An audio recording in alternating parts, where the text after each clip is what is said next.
Assalamualaikum warahmatullahi wabarakatuh. Alhamdulillahirabbil alamin. Wassalatu wassalamu ala asyrafil anbiya'i wal mursalin wa ala alihi wa sahbihi ajmain. Amma ba'du.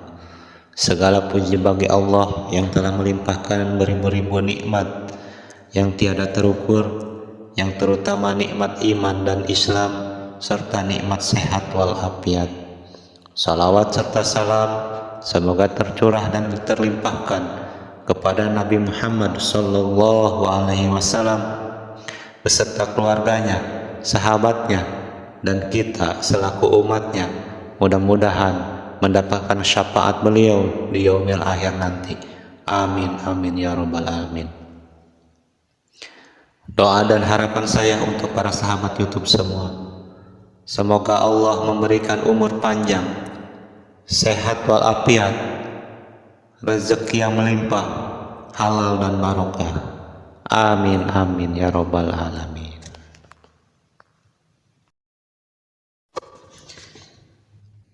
Semua orang muslim pasti memiliki keinginan meninggal dalam keadaan baik. Meninggal dengan keadaan buruk atau su'ul khotimah adalah suatu hal yang pasti tidak diinginkan oleh setiap insan yang bernyawa.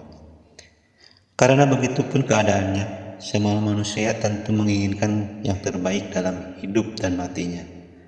Penting rasanya bagi kita untuk menghindari hal-hal yang menyebabkan jatuh ke jurang su'ul khotimah tersebut.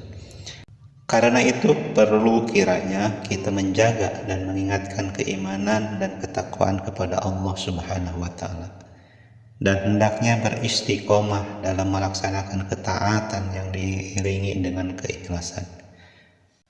Sebab bila meninggal dalam keadaan su'ul khotimah, maka terhapuslah kebaikan-kebaikan sebelumnya.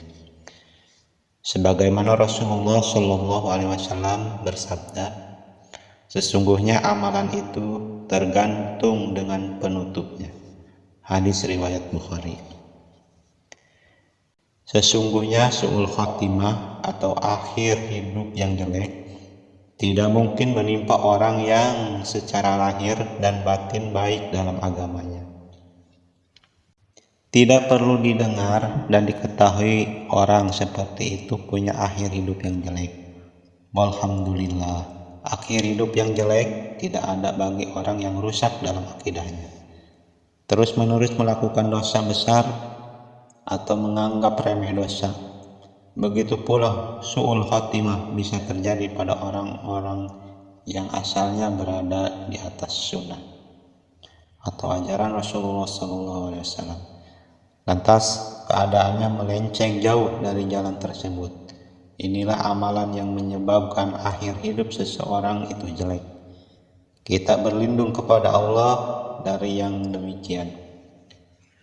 Said Abdullah bin Alawi Al-Haddad mengungkapkan bahwa beberapa golongan yang dikhawatirkan oleh beberapa ulama akan menjadi su'ul khotimah.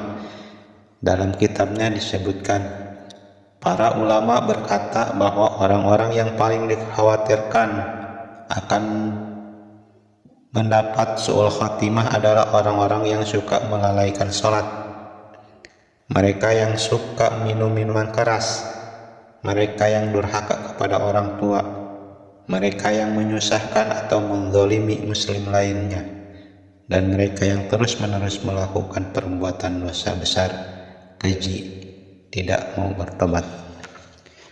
Berikut ini beberapa orang yang meninggal dalam keadaan su'ul khotimah. 1. Orang yang suka melalaikan sholat.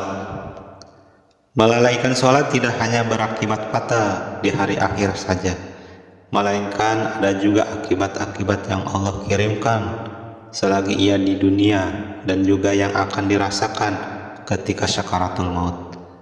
Balasan yang demikian pedih membuat pelakunya memiliki hasil buruk di akhir hayatnya.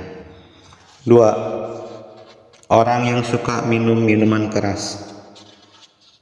Minum minuman tersebut membuat hilangnya iman dan amalnya tertolak di sisi Allah Subhanahu wa Ta'ala.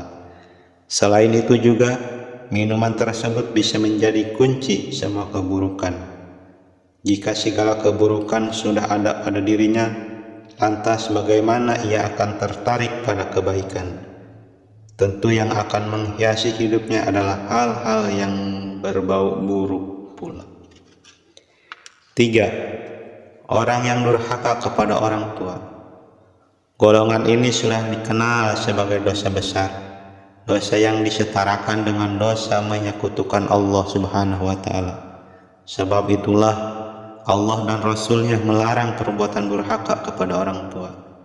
Bahkan saking buruknya sifat durhaka kepada orang tua, ia termasuk salah satu dosa yang siksanya didahulukan di dunia. Artinya, orang yang durhaka kepada orang tua akan menerima siksa di dunia sebelum siksa di akhirat. Salah satunya dengan meninggal tidak dalam kondisi terbaik. 4. Orang-orang yang menzalimi muslim lainnya. Selain orang lain yang tersakiti, rupanya menzalimi muslim lain juga bisa menyakiti diri sendiri. Penyakit yang menghampiri dunia banyak rupanya. Satu di antara banyaknya adalah kebangkrutan, baik berupa barang maupun amal baiknya. Kebangkrutan ini yang menguras amal kebaikannya hingga habis untuk membayar perbuatannya kepada sosok yang dizalimi, sehingga di akhir hayatnya ia tidak dengan membawa amal kebaikan sedikit pun dan menjadi su'ul khotimah. Nauzubillah. 5. Orang yang terus melakukan dosa besar, keji, dan tidak mau bertobat kepada Allah. Golongan yang ini sudah terlihat jelas keburukannya, sebab dia tidak memohon ampun kepada Allah. Orang-orang yang demikian terpampang nyata buruk akhirnya. Itulah beberapa golongan orang-orang yang meninggal dalam keadaan su'ul khotimah. Kita memohon sama Allah, semoga kita dan keluarga terhindar dari meninggal dalam keadaan su'ul khotimah. Amin amin ya rabbal alamin. Wabillahi taufiq wal hidayah. Wassalamualaikum warahmatullahi wabarakatuh.